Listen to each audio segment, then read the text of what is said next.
history of nursing, part whatever we're at, I don't know.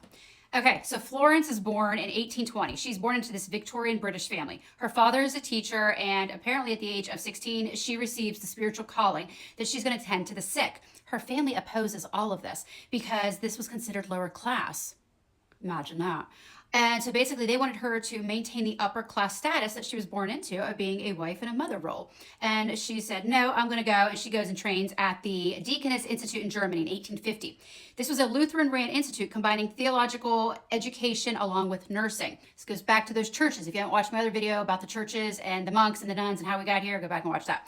Okay, so she basically then returns to London, and in 1854, she leads a team of nurses to Turkey, which was back then called Skirty. This was to address the conditions of what? Which war? The Crimean War. So they were finding that these soldiers were all dying of secondary infections, overcrowding, dirty conditions, poor ventilations, poor cleanliness, and it was a lot of lack of disinfections.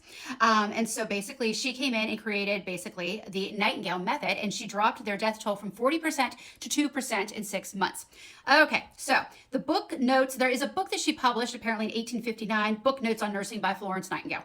Basically, what it was it basically shed light on holistic systems, hygiene, nutrition, environmental conditions, noise, and ventilation. Okay, back to the churches. You know, we got the churches, the residents, the frequencies, the energy, the light therapy through the stained glass windows, all of that stuff. So she's bringing all of that in to her book. She ended up winning a monetary award for her efforts done in the Crimean War, and she launched the Nightingale Training School and a home for nurses. And so this was done in London. Her belief was nursing. This is interesting. If you're a nurse, listen to this. She believed that nursing was an independent healthcare profession with specific roles differing from medicine and required its own distinguished training. And maybe we require our own distinguished pay, but we're not going to go into that right now. So basically 2 years of training, and this kind of flowed into Presbyterian churches, missionaries. They carried this out through different churches across Europe, Korea, and then it got brought to Philadelphia in 1889, and then it went to, I believe in Philadelphia, it's Penn Presbyterian, if you're in the Philly area, that's where it was. And then it went to New York in 1884. And so basically how it got brought to America was Florence had a protege. And let me find her picture because I got her information right here too. This is Alice. Alice was Florence's protege.